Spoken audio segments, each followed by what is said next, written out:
Hello and welcome to today's episode of Always Right with Jeff and Steven. Today we are going to be discussing all of the kerfuffle around Elon Musk's acquisition of Twitter and why you should care. Now, I say why you should care because, quite frankly, we know a lot of you don't use Twitter. It is not a right wing phenomenon. Most people on the right simply don't use it. Some people our age use it for non-political reasons. Most people on the right wing are older than us, and frankly, just there's not a taste for such a short format. But before we get into that, Stephen, how are you doing today? Doing great. Missed everybody last week, but we had a good time. Celebrated Halloween. Needed a little bit of a break, a little bit of day to relax and recollect ourselves. But doing good today. Excited to talk about this. And I'm one of those people, right? That I'm not really into Twitter. I don't do much politics on Twitter. I mostly use Twitter for Division II sports. And so there's a lot of pros to Twitter, and for me, I like it because on game day I can just scroll because basically my whole feed is D2 Sports. I can just scroll and get an update on games super fast. So it does have a lot of application, and it has a lot of utility. And it is important for many reasons other than I like to follow it for this or for that.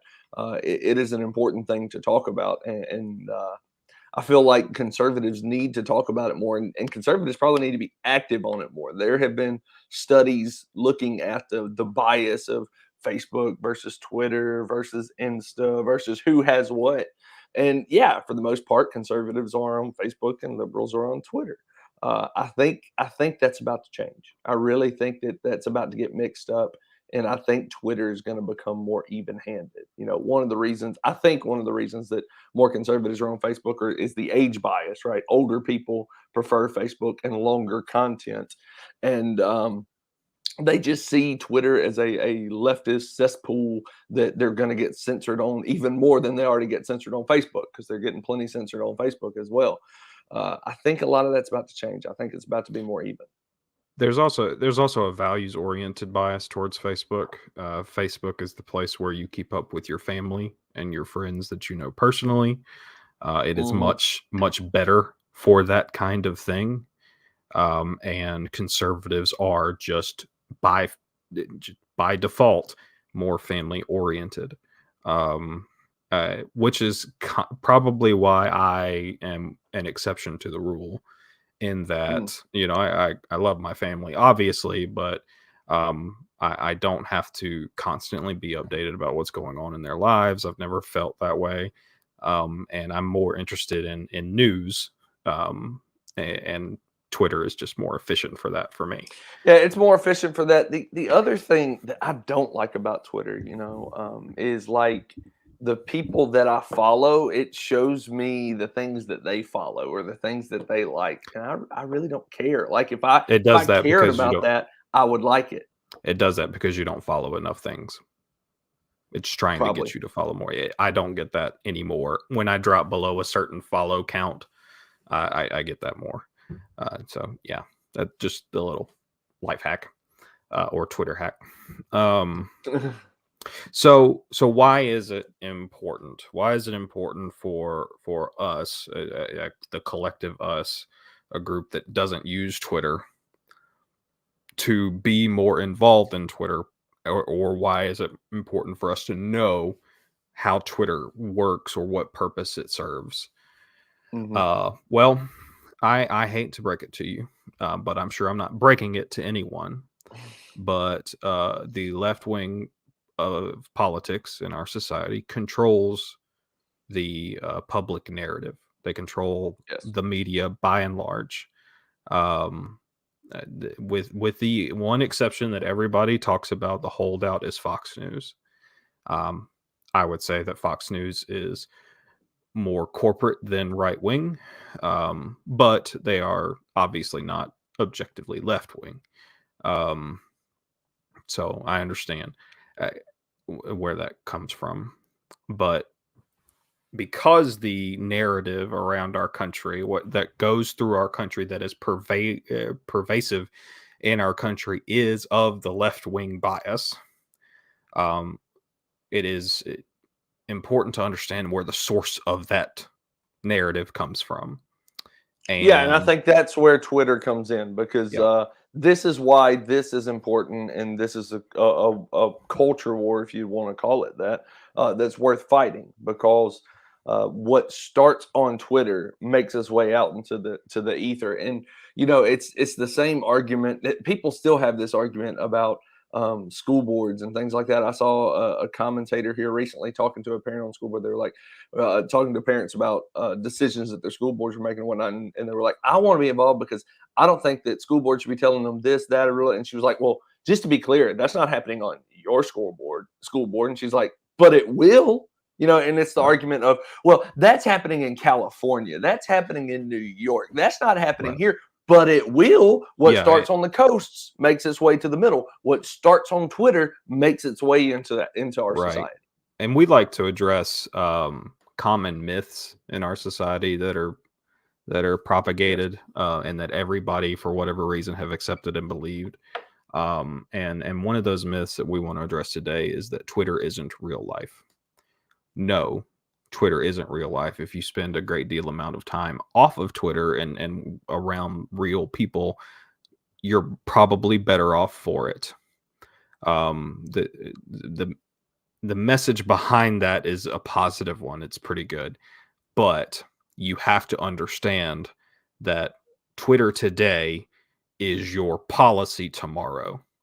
Yes. Um, Yeah, eh, eh, because all the people making important decisions in this world, all the policymakers, all your elite betters are on Twitter, and they give Twitter an outsized opinion of what it actually is. right, So yeah, right, Twitter isn't real life, but it is real policy. It does right. turn into real life. Could you give us some very practical examples of that?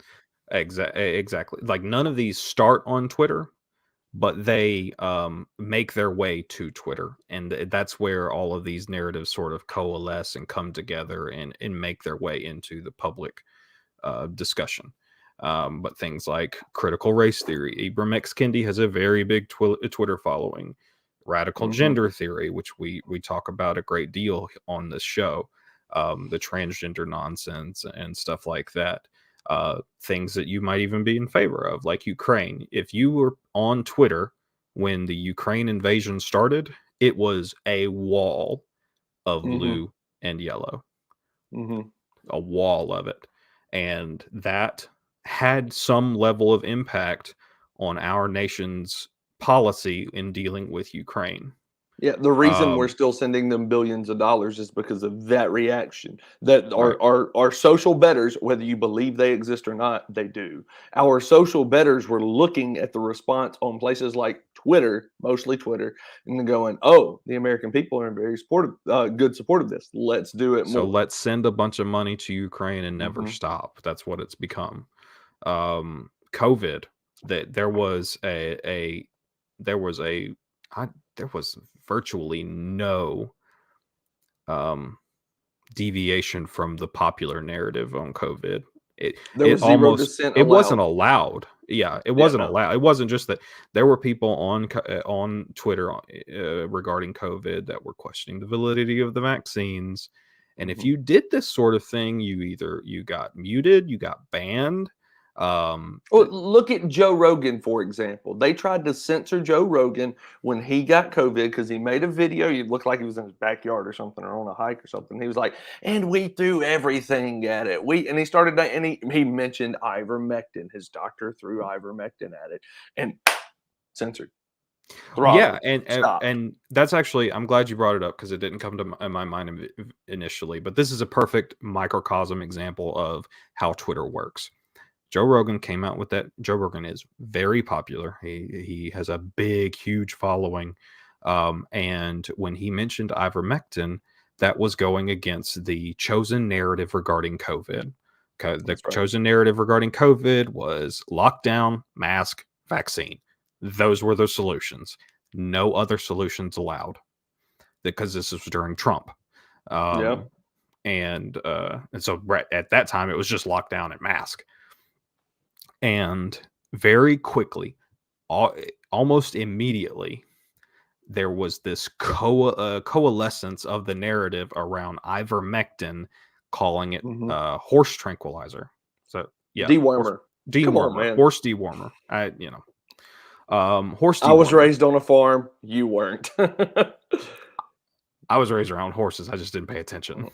Mhm. Horse dewormer. That's correct. And it was immediate. Mhm. And everyone in the liberal media it ran this story. Joe Mhm. Rogan recommends horse dewormer to treat COVID.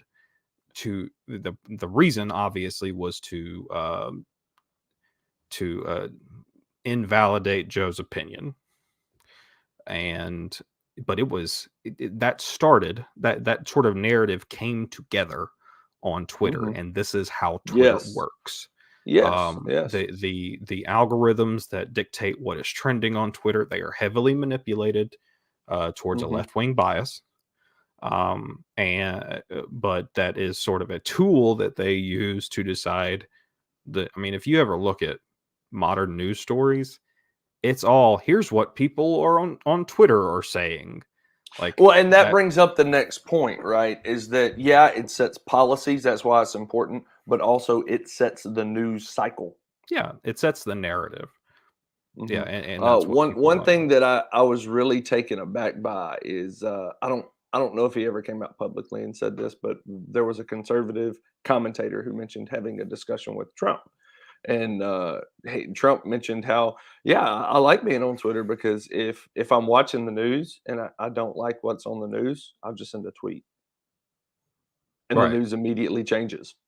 right, Now, I don't think he ever publicly came out and say that, but I think we all think that Trump would do that. That is something that he would do, because people, here's what the experts on Twitter are saying, and I hate that what Twitter has done for the expert class, to conservatives, is actually invalidate the importance of experts. Experts are supposed to be a good thing when they're acting in good faith, but because people are always going to the Twitter pool of experts, we don't care anymore.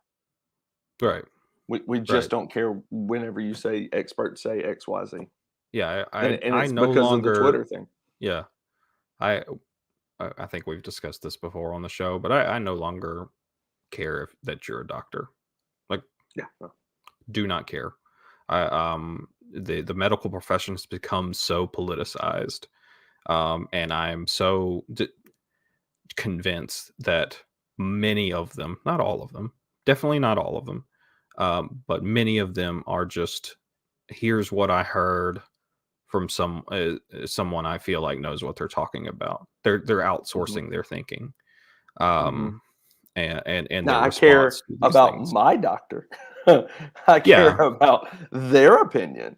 And I care about the experts in my life that I know, like you said, aren't just outsourcing their opinion to right. someone who is more Fine. important than them. Yeah, People who's put in the time, put in the research. But the expert class is supposed to be a a jump start to better and faster knowledge. Well, I didn't go to school for 8 years to learn about Baroque harpsichord playing. Let me go ask an expert. That's just some ridiculous example. Take whatever it may be. Take internal medicine. Take it be poli sci. Take it to mean race relations in America. But unfortunately, almost every institution in America is rife with partisanship. Whether it be right wing or left wing, people are not nonpartisan anymore, and you have to consider that whenever you're talking about the expert class. yeah. And none of this that we are talking about so far is really affected by this Elon Musk acquisition. Yes, There, so far. it's still a largely left trending site. It is still a big conglomeration of left wing narratives that where they can get together and brainstorm, and that will still cycle into the news narrative. It will cycle into your public policy. That's Mhm, not going to change. The one thing that we do hope will change is this third purpose that Twitter served, and that was to determine what is acceptable and not acceptable for public speech. Now, The Overton uh, window. What is called the Overton window in political talk. The Overton window is the area of acceptable discourse. You know, I will talk to someone who agrees with me on this. But once you get out of that window, you know, once you get to that point, let's take this for example, Holocaust denial. People who deny the Holocaust, they're almost universally outside of the Overton window. The problem that Twitter has created is it has completely condensed that Overton window to or where not even condensed. there's your window. They've shifted it further left. And Yes. if you ever think that it can't go any further left, you're wrong. It does. Yeah. The way that this works is, and this goes to your point about why more conservatives need to use Twitter. They do Mhm. in order to reverse this trend. So let's say Steven's a little bit more middle of the road than I am politically. I'm by and large further right wing, especially Well, lately. yeah. I mean, the only person right to you is like Attila the Hun. But so if we were to discuss, like, make a concerted effort to move the Overton window further back right, that responsibility falls on my side Mhm. because it requires radical people to say radical things with regularity in order to move the Overton window in your direction. It is not the center right that can move the Overton window because they are within it. I have to move the Overton window closer to me so that I can be included in it. So, all right, and Steven's shaking his head. Let's take this. Whether you like it or not, uh, children should be raised by one man and one woman is currently a belief that is outside the Overton window, and it's a belief that we both agree on. We have to yell that if we want that back into the Overton window, you have to yell things that are even further to the right of that idea because they're not going to listen to Okay. me. I see where you're at. I'm going to say things like, you know, gay marriage should be illegal. That's further to the right than one man, one woman for children. And people are going to tune me out. But you get to be the middle ground guy. Say, well, okay, he's crazy, but he also has a point that children with one man, one woman in the household do better. Here's the statistics, da, da, da, da, da, da, da, da, da, da. And that's how you move the Overton window to the Well, and right. see, that's where I was going to push back a little bit, and I'm glad you hit that at the end. Part of it's a numbers game too. You do need people who are conservative on there, but you need a number of them, and because if you're the only one there, there's Right. no me, I'm right? just And the that's the crazy. point that I was going to make. You're just a crazy. They're going to nutpick you and go, well, this is what the right believes, but you need someone else in there to fill the gap in between, and you need many of them. It's a numbers thing in order to fix this condensing of the Overton window to the specifically left side of the aisle. That's what we are hoping to do. And Gosh, that so was a this very this is important. uninteresting segment about the mechanics of the Overton window. Well, but it's it important to it is understand how important. Twitter functions in that. So It let's take that and see how it might change going forward, and how the Overton window might shift going further forward, and how the left won't necessarily be the only ones that are acceptable on Twitter. there is hope for that because Yeah. before Twitter was just censoring these people out of existence. Yes.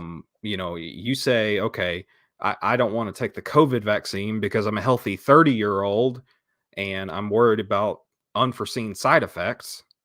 You were just muted. You were Yeah. not allowed to speak on this topic. You were, and Um, if they didn't ban you, they were absolutely shadow banning you. yeah, Shadow banning was something that was absolutely happening. yeah, Do we not can be get it. We confused can get about it. into the actual tools that Twitter used to censor people, but Yeah. because I've got an example. But yeah, so the purpose that Twitter serves, they set policy, whether you want them to or not. They set the news cycle, and they manage the Overton window. It's a good way to put it. Um, and you can look no further than at the end of the 2020 election cycle, what they did to Mhm. the Hunter Biden laptop story. Oh, they completely Uh, quashed it. Completely so quashed it so did with the most expert so class. So did all other social media. Now, one thing, and we like to say, but Twitter's a private company. Twitter can do whatever it wants. They still should getting follow to the free speech principles. well, period. and I'm getting to the point where I actually don't agree with that. But this is a very concerted effort. This was done by the government. By the government. And see, that is all coming out now. And that's one of the Yes. important. Okay, so we're streaming this now on Sunday, November 6th. Here in 2 days, we're going to have midterms. That's why it's so important for us to take the House and the Senate back. And we need to have congressional and Senate hearings about this topic, about the tech industry and the government working hand in hand in order to stop stories. Because when that happens, they're no longer a private company. They are now an arm of the government. I think we need more than hearings. We need trials, but you're right. You got to collect evidence somehow. Yeah. The government is working with social media companies to quash certain narratives, effectively benefiting the left wing in that quashing. So these private companies, quote unquote, are no longer really private. And they never were. For the longest time they haven't been. So this is sort of previously the purpose that Twitter has served. And then enters Elon Musk. Now the saga of Elon Musk's acquisition of Twitter is a long one that started back in the summer. We went over it once, but he said he made an offer to buy it. And then he asked Twitter to disclose how many bots they had on their platform. They lied. And so he wanted to back out of it. They took him to court. Court proceedings were set to start. And then at the last minute, he said, okay, actually, I will buy it for the offer that I made. Agreed upon price, which was so high compared to the value. It was yes, he's paid a lot more for Twitter than what Twitter is economically worth. But he now owns, it is now more of a private company. He is the sole controller of Twitter. And he has been, that deal went through 2 Fridays ago, I think it was. And he has been at work. So do you have the sync pulled up? I don't have the sync pulled up. I don't. Well, I don't have the sync pulled up. I can find it real quick, but just Google, let that sink in. Yeah, exactly. Oh, that's good stuff. So he entered Twitter HQ carrying a kitchen sink. And I was curious about this, and immediately he's such a goober. It's so funny. The richest man in the world. Look at that. Well, look at that laugh and that smile. Look at it. That was on October 26th. Yeah. So that was right before the acquisition went through. Yeah, so a couple weeks ago. Right. So he now owns Twitter. Over the first week, not much happened until a couple of days ago when he let go. Was it like? I mean, it was a lot of people. I don't know how many Twitter employees he fired 4 executives. He fired the CEO. He fired them immediately. They were immediately fired. But he has now fired the head of content moderation and all. He let like 3 entire teams. He let 3 entire teams go. Just well, and was it Libs of TikTok that came out with that video about a day in the life of a Twitter employee at the San Fran office? Pull that up. I know it was on Libs of TikTok. So I want to start with the kitchen sink thing. I was curious, why is that joker bringing in a kitchen sink? I don't follow Elon Musk very much. I follow him on Twitter, but I'm never on Twitter. And so I started looking up what kitchen sinking meant. And a lot of conservative commentators immediately went to that. And so kitchen sinking is a phenomenon that is used usually in marriage, in marriage situations, where they bring up everything and the kitchen sink, or everything but the kitchen sink, and it's the act of just overpowering your opponent with all of these arguments, and that's what everybody said. Oh, this is what he's doing, and that's not what he was doing. We quickly found out he did it literally just for a meme. He did it literally just so he could comment walking into Twitter HQ. Yeah. Let that sink in. Yeah. Like, what a goof. You just bought a He company for $44 billion and you wanted just to make a pun, a silly he pun. I love he it. is a rare talent. This is the video that Steven was talking about. This is how Twitter works. Like this is just how this is what people at Welcome Twitter to do. a day in my life as a Twitter employee. So this past week, went to SF for the first time at a Twitter office, badged in. Honestly, took a moment to just soak everything in. What a blessing. Also started my morning off with an iced matcha from the perch. Then I had a meeting, so quickly scheduled one of these little pod rooms, which were so cool. They're literally noise canceling. Took my meeting, got ready for lunch. Look how delicious this food looks. Oh my goodness, I was so overwhelmed. Then made my way down to this log cabin area. I don't know what this is, but it was really cool. Played some foosball with my friends to kind of unwind a bit. Also found this really cool meditation room that I thought was super neat. I didn't do any yoga, but they have this yoga room if you are a yogi, so also thought that was really cool. Had a couple more meetings in the afternoon, had a ton of projects that we needed to knock out. Say hi to my teammates. Went to the library to kind of get some more work done. Obviously had to have our afternoon coffee, so made some espresso. And then before leaving for the day, had some red wine that's on tap. Went up to the rooftop and just honestly enjoyed the beautiful weather. So awesome trip. Yeah. So and that is why they lose $4 million a day. That's how unprofitable that company is. Twitter hemorrhages money. Like it's bad. It's also probably why a lot of people have been fired so far, and that's probably going to continue.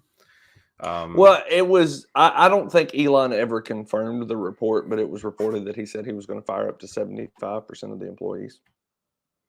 And like I said, I don't think he ever confirmed that report. But when you see a video, like you go, "Oh man, 75%! All those people are going to go without jobs." And then you see that video and go, "You know what? Up it to 80. Yeah, go ahead." It's not something that requires much management, not nearly as much as is currently being put in effect. But so that's Twitter, and we love making fun of it. We love hating on it. I value Twitter as a tool. It's how I get my news, and it's where the fight is. I think is an important. We talk about this is what you hear people talk about a lot of time when they talk about Parler and Truth Social and things like that. I think I had a Parler account, but I've never used it. That those are all considered right-wing alternatives, and I think they have some sort of a following. But if you are going to engage in this sort of profession, or if you're going to engage in this sort of cultural war, as Steven mentioned earlier, you got to be where the fight is. It does no good in World War II for Americans to sit in America and talk about how they agree that Hitler guy is a bad guy. Yeah. They actually have to go to where the fight is to fix the problem. And that's why taking Donald Trump off of Twitter was basically silencing him. Yeah, he's on Truth Social. Yeah, he had a Parler thing or whatever. But I mean, because he's on an alternate site, the mainstream establishment could just choose, oh, Donald Trump said something stupid, I'll go pull it off Truth Social. But when he was on Twitter, they couldn't do that. And so I look forward to him. I really think that he's going to come back here soon. And I look forward to him being back on Twitter. Yeah, so I think Elon is going to have to let him back on whenever. And we could talk about genocidal maniacs from the Middle East on Twitter. Yeah, we can talk about that. Elon has come out and said, and this is where my concerns start coming in, about how much it's actually going to get better. Elon Musk. We've talked about Elon Musk before, and I'm an admirer of what he does as an innovator, as an engineer, as someone with money who is willing to use it for what he perceives as the cultural good, rather than like Twitter is a loss. It wasn't a good business decision. He truly believes that what he is doing is the right thing to do. But I don't. He fancies himself middle of the road politically, and it means that Elon Musk is not right wing. He's a moderate, not by a long shot. But currently, when it comes to the public narrative, the right wing is the correct wing. What they are saying is the correct thing, and he is a big believer in appeasing both sides. So I don't know how much is going to be. He has already stated that people who are banned from Twitter are going to be reviewed through a process, and then if it's found out that they didn't violate any actual rules of Twitter, or if they violated stupid rules of Twitter, they'll be let back on. But we'll see what happens. So I don't know what how else immediate is he that going will to do be going forward. Oh yeah, okay. So he what did he say on it? He compared it to a peasant, like a peasant serf like kind of relationship with or serf and lord relationship. The what is it? The verification check mark. Yes. So getting a blue check mark. If you don't know anything about Twitter, if you are a public official individual, someone with a public persona, or just public, you're a celebrity, like people know who you are, you can petition Twitter for a check mark that verifies, okay, real Donald Trump is actually Donald Trump tweeting. It's not rather a fake, which there's a lot of fake ones out there. Right. Rather than at Donald Trump 69. That's a fake account. That's a bot or something. So if in a alternate universe, Steven and I ever get famous, I can under this current program, I could say I'm Jeff Dotson. I operate a popular podcast or whatever under @court_Jeffster. Is my Twitter handle. Can you give me a verification so that when people see that, they know that I am actually me, and someone who's trying to impersonate me is not actually me? Yes. Well, Elon is shaking this up a bit, and he is opening verification to everyone on a subscription basis. This makes sense to me on several levels. The first of all, bots don't pay $8 and are not going to pay $8 for a verification. So if someone is impersonating you on Twitter, or if they're operating a bot that is impersonating you on Twitter, they're not going to pay $8 for that check mark. So you can pay the $8. Everybody will know it is skin in the game. We talk about this a lot. Skin in the game. Yeah, we got skin in the game, and they're not going to be able to go through the verification process. I'm sure there's a process that if I decided to pay my $8 to say, hey, I'm at Okra Hug, this is what I do, I'm a real person, I might have to send them a video or whatever it may be, and they verify it with whatever means they want to do that. It shows that this is a real person. This isn't some fake spam scan account. That is impersonating or just putting out nonsense, whatever it may be. And so I would have to pay $8 a month for that. Doesn't sound to verify that I am who I say I am. Another thing it does is it opens up a stream of revenue for Twitter, which is in desperate need of revenue. Like the ads, it's not good.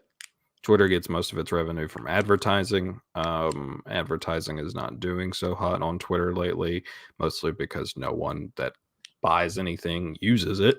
Secondly, because the left-wing mob has gone after Twitter's advertisers pretty heavily in the wake of this Mhm. Elon Musk purchase. So it's suffering pretty badly.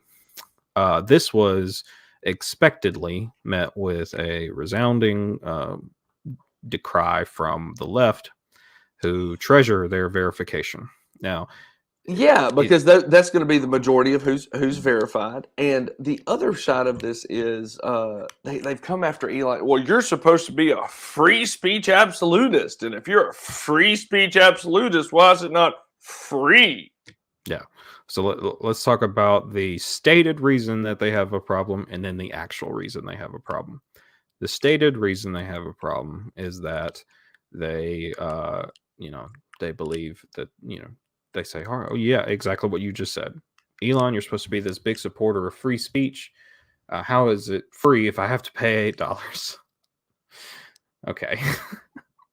Free speech does not refer to the lack of cost.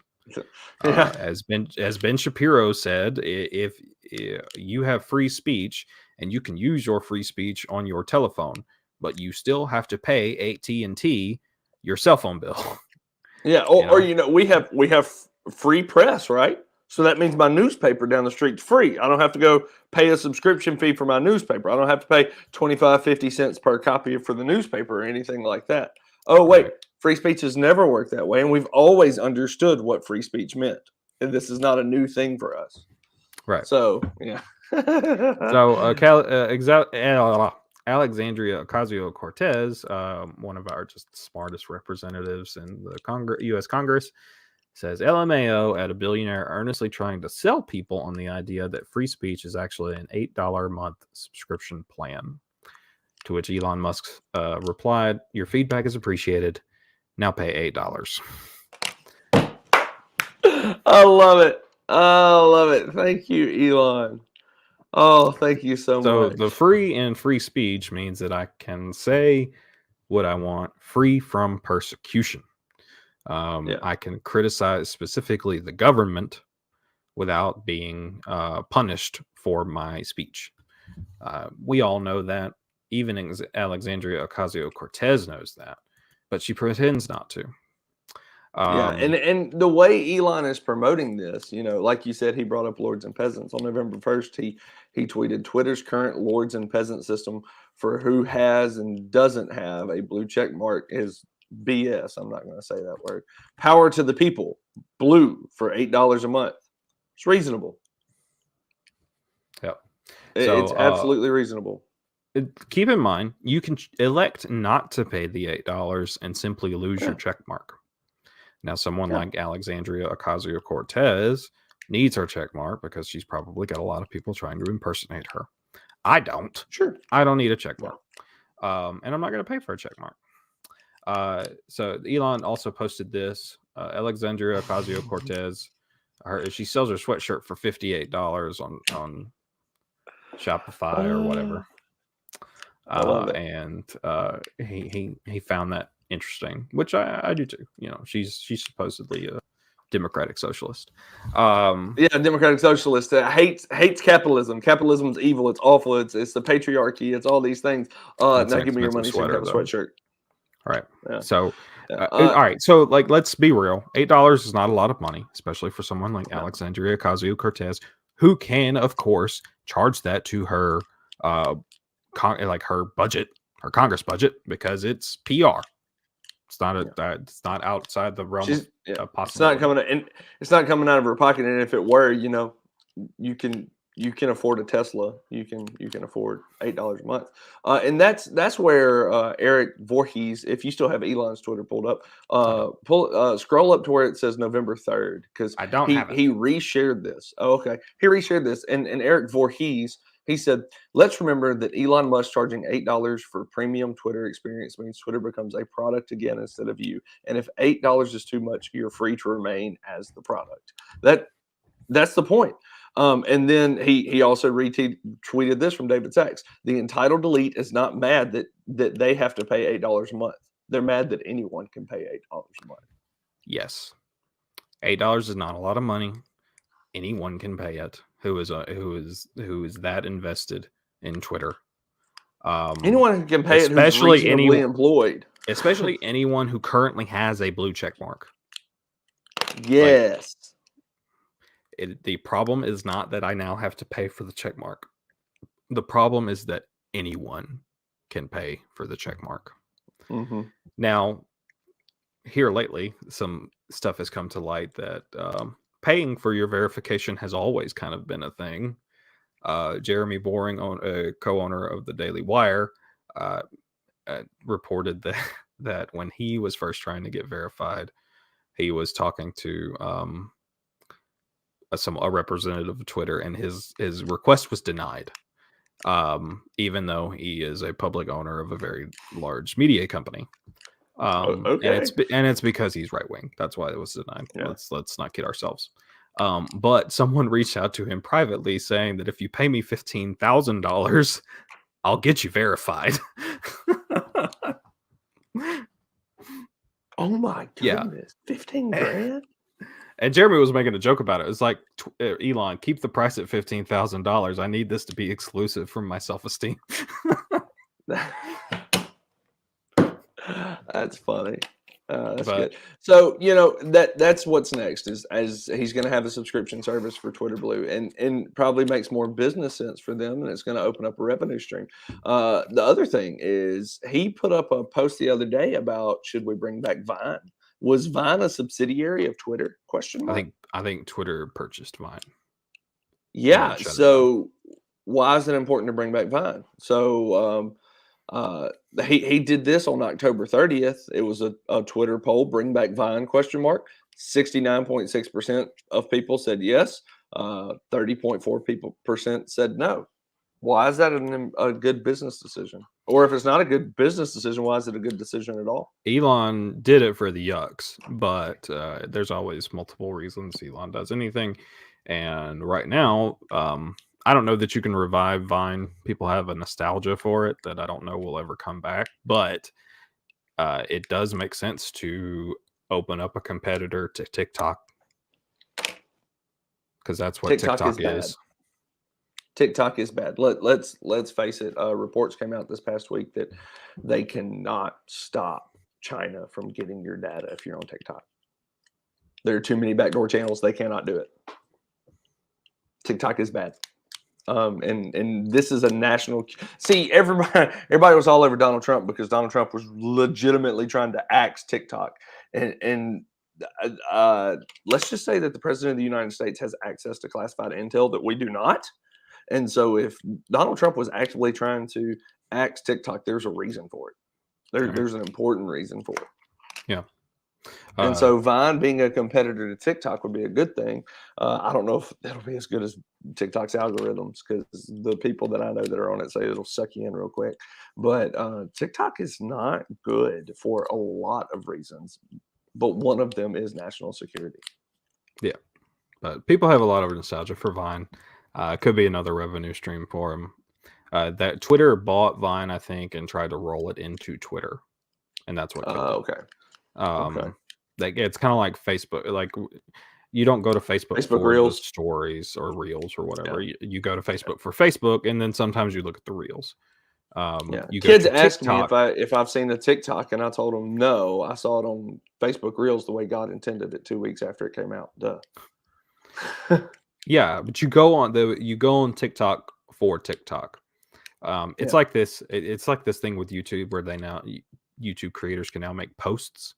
You don't go to YouTube for the posts. You go to YouTube for the videos.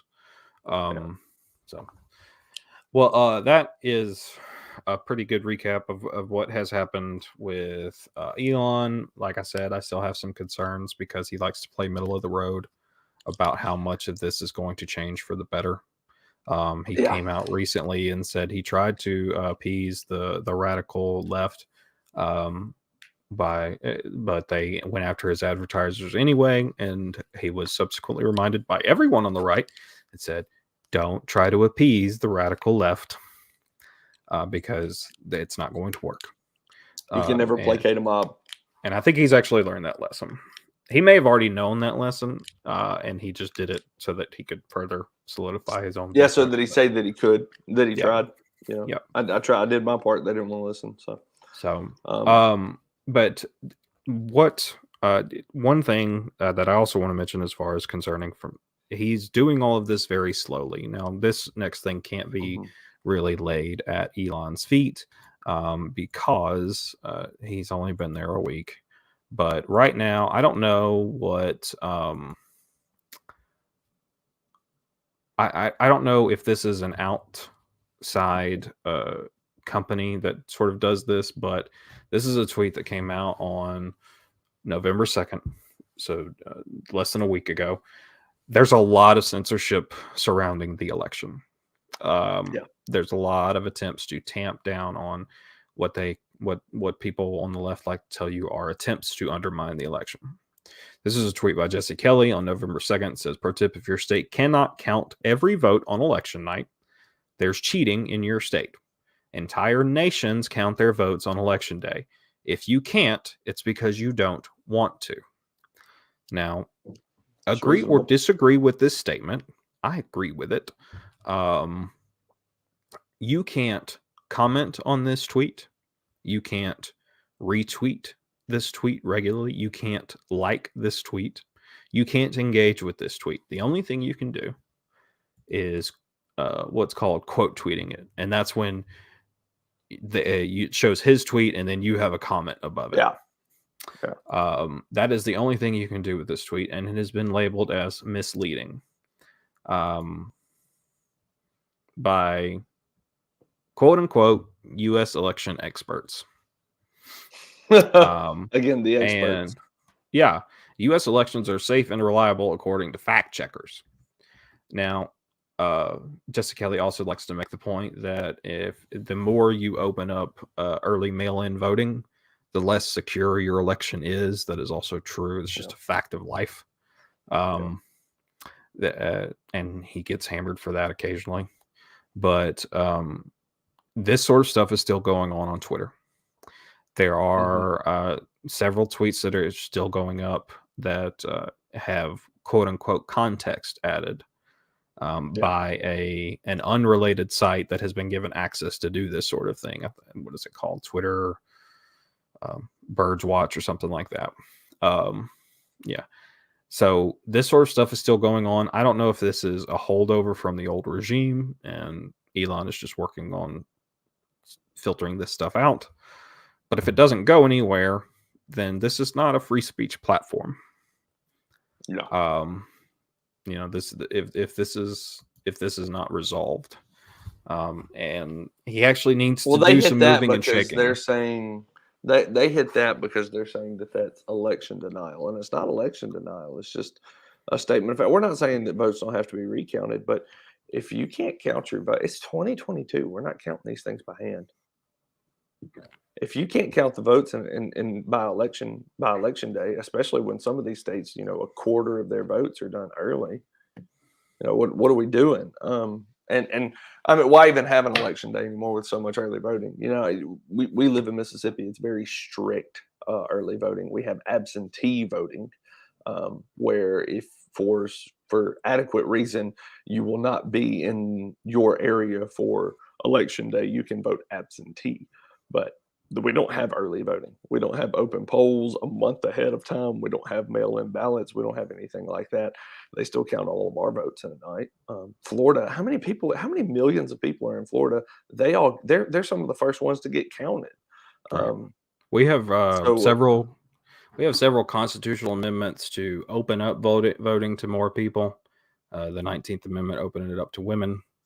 I'm going to propose a constitutional amendment to limit voting, and it needs to be limited to 1 day a year. Election in person.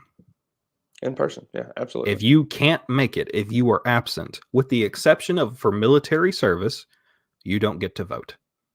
You have to put forth effort to get out and vote. Do you think Election Day should be a national holiday? I'm okay with that. Yeah, make Election Day a national holiday so people have no excuse. I'm fine with that. So I think we need to start putting more restrictions on voting. And it needs to be at the federal level but that was an innocuous tweet. No, that was an innocuous tweet. If you can't count them in a day, you're not doing it right. Well, What was so wrong about that? And yet it's completely throttled, basically. Right. So if this sort of stuff continues, then he just bought a big old company for nothing. But yeah, I really hope he fixes some of this. Right. He is the person to do it, because he's the person So, who has the most money, who doesn't care what you say about him. right. So is there anything else? I think we're about ready to No, wrap this we're bad about, boy up. we're about ready to wrap it up. Even for somebody who's uninterested in using Twitter more, I see the purpose of having a digital town square that even crazy people, as long as they're not doing something illegal, even the crazy people can stand out on the Right. corner. And Even the the reason, hellfire and brimstone preacher can be there. Even who the LGBTQ club can be on the corner. Like whoever it is, as long as they're not doing something illegal, they can be there and say what they have to say. yeah, and the reason that everybody on the left hates this is because their ideas can't stand up to scrutiny. They Yeah, have to shut you absolutely. down. Yeah. And it makes no difference if you're not on the battlefield combating their bad ideas. So in order for this to work, people actually have to get on Twitter and actually engage in the fight. So I think the only way you get them on Twitter is someone like Elon showing them that it is now a fair fight, because people will not engage in an unfair fight. That's just, again, going back to facts of the mammalian species. They are not going to engage in a fight that they do not believe is fair by and large. And so right. he's got to make it a fair fight in order to do so. So, all right. Well, I think that does it for today's episode. We had a couple other topics that we have in our back pocket. If they remain relevant, we'll bring you Yeah, there. we're We going to wanted to talk. obviously be tracking midterms Yeah. coming up Tuesday. I'm excited to see what happens there. Do you want to do some last minute over and unders on midterms, and we'll revisit them next week? Right. So obviously, the biggest one we can talk about is Pennsylvania. Dr. Oz versus John Fetterman. Utah is a worrisome. It should not be close, but I think it is. The Senate race there. But we will see how it all plays out, and we will be here to celebrate or I'm probably interested celebrate. to It's not. see. Yeah, I'm interested to see what happens in the New York and Michigan governor's elections. Should Mhm. not be close, but they may be. I'm gonna give some over and under. If I were a betting man, I'm not a betting man, but if I'm a betting man, I would bet every dollar to my name that Republicans take the House by at least 25 seats. Probably be closer to 30 or more, but at least 25 seats. And I would give it, I don't know, a 65% chance that they retake the Senate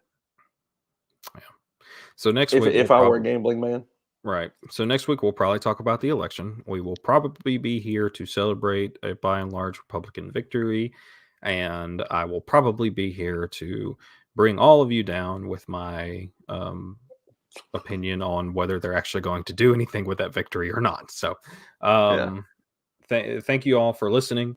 I hope that you like the live format. If you didn't get a chance to catch us live, we're so glad that you took the effort to tune in after the fact. I think we're going to start doing this live more regularly. That's just going to be the default Sunday afternoons. So thank you for spending this time with us. Please like, share, and subscribe, and we will catch you on the next one. See y'all later.